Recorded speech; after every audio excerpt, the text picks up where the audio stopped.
Fala galerinha do canal, tudo bem com vocês? Com a gente está tudo ótimo. Estamos aqui para dar continuidade ao nosso estudo que vocês já conhecem, semanal, do Livro dos Espíritos, com o auxílio do Filosofia Espírita. Hoje, antes de começar o vídeo, como de costume, peço a vocês que já deixem o joinha, que assistam os vídeos anteriores para ficarem por dentro do nosso raciocínio. Hoje a pergunta é número 55. E vamos ver o que os espíritos têm a nos dizer e comentar um pouco sobre. Estou aqui com a Tatá, eu, João e a Gisele. Bora lá. Capítulo 3 da Criação, do tema Pluralidade dos Mundos, questão 55. Todos os globos que circulam no espaço são habitados? Os espíritos respondem, sim, e o homem da Terra está longe de ser, como crê, o primeiro em inteligência, em bondade e perfeição. Todavia, há homens que se creem muito fortes, que imaginam que somente seu pequeno globo tem o privilégio de abrigar seres racionais. O orgulho e vaidade. Julgam que Deus criou o universo para só eles. Tem uma nota aqui. Deus povoou os mundos de seres vivos, concorrendo todos ao objetivo final da providência. Acreditar que os seres vivos estão limitados a um único ponto que habitamos no universo seria pôr em dúvida a sabedoria de Deus, que não fez nada inútil. Ele deve ter determinado para esses mundos um fim mais sério, o que requer nossa visão. Nada, aliás, nem na posição, no volume ou na constituição física da Terra pode razoavelmente fazer supor que só ela tenha o privilégio de ser habitada, com exclusão de tantos milhares de mundos semelhantes. Então, com essa pergunta de hoje, novamente, os espíritos chamam a atenção para o nosso orgulho e vaidade, que é o mal da humanidade, que nos impede sempre de estar caminhando juntos, em prol do bem e da evolução. A gente começa a pensar cada vez mais fora da caixinha, fora dos nossos sentidos aqui humanos, a nossa visão, o nosso tato, e conseguimos pensar de uma forma mais geral, sempre estudando Deus aqui.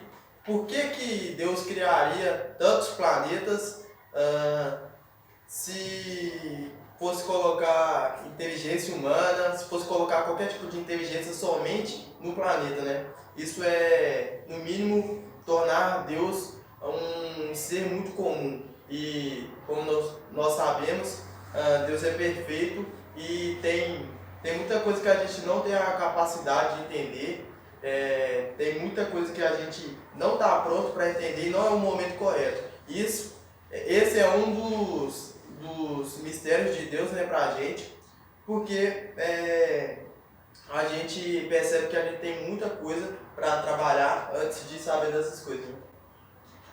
Eu acho que vem agregar, e vem confirmar a sensação que eu tenho é que cada pergunta evolui reforçando as perguntas anteriores, da dimensão de tudo que Deus criou e do quanto a gente ainda tem que evoluir para poder aprender ou para poder conseguir e entender toda essa grandeza.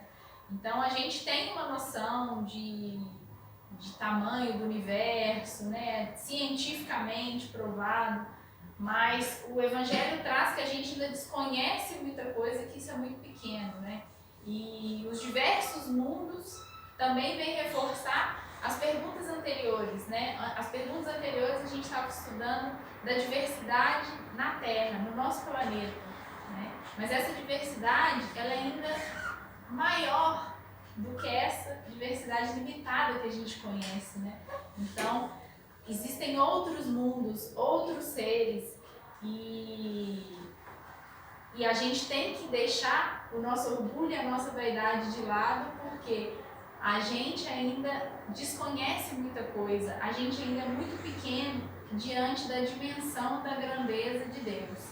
Então, reforçando o que o João falou, a gente tem que trabalhar aí o nosso orgulho, a nossa vaidade e entender que somos seres inteligentes, mas existem inteligências muito superiores às nossas, então que a gente precisa estudar evoluir moralmente muito aí para conseguir ter um entendimento melhor. E aí, Tatá, o que você acha?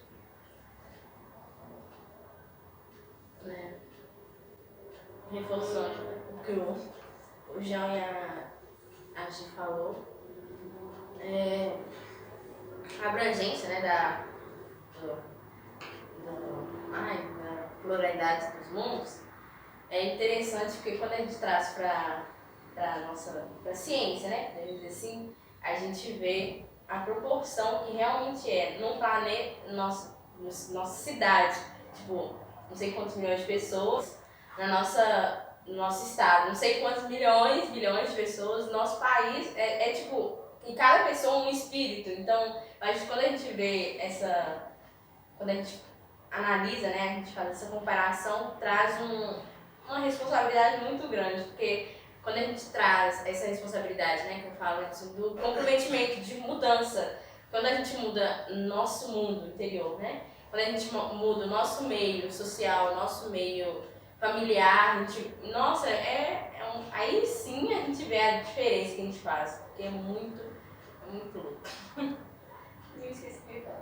É verdade, porque assim, quando a gente, apesar dessa dimensão toda, né, a gente tem que trazer a responsabilidade para a gente.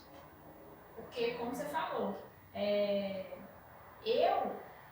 eu sou um exemplo, eu sou uma força, eu sou uma vibração para o meu ambiente. E essa vibração, essa influência, ela vai se expandindo. Então, você vai sendo exemplo para outras pessoas, orientando outras pessoas. Então, o seu meio familiar, e aí isso vai se expandindo. Cada um vai para o seu trabalho e expande essa vibração, esse conhecimento, esse exemplo, e assim vai, entendeu? Por isso que, assim, os estudos que a gente faz, esse estudo que a gente faz aqui, né, tem esse objetivo de expandir um pouco do nosso conhecimento, né, no nosso estudo, né, para as outras pessoas e tentar vibrar, né, o bem, o amor aí e contribuir para a nossa evolução moral. E no início da frase da Gi, ela falou sobre as perguntas anteriores, né? E a pergunta da semana passada já traz muita coisa pra gente na pergunta de hoje, porque se a gente não está sabendo lidar com nós mesmos, com mínimas diferenças, como nós vamos conseguir lidar com outros povos, com outros seres que com certeza têm formas físicas diferentes, talvez mais fluidas ou mais densas também, porque existem planetas mais evoluídos, mas também existem planetas um pouco mais inferiores. Então a gente tem que se atentar sempre a isso, e quando a gente fala que não estamos prontos, não temos a capacidade necessária, é sobre isso, porque a gente não sabe lidar nem com o que a gente tem hoje em mãos.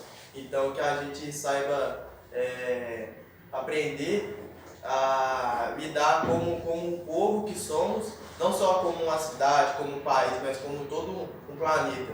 Porque sempre que um planeta precisa da ajuda do outro, a gente vê a confusão que gera. Essa briga por poder, por colocar um outro planeta ali como um devedor, em vez da gente dar o que a gente tem e também receber em troca algo que a gente não tem, a gente faz o contrário. Então, se a gente está fazendo isso com nós mesmos, o que a gente vai fazer com uma possível interação, né, com um ser extraterrestre?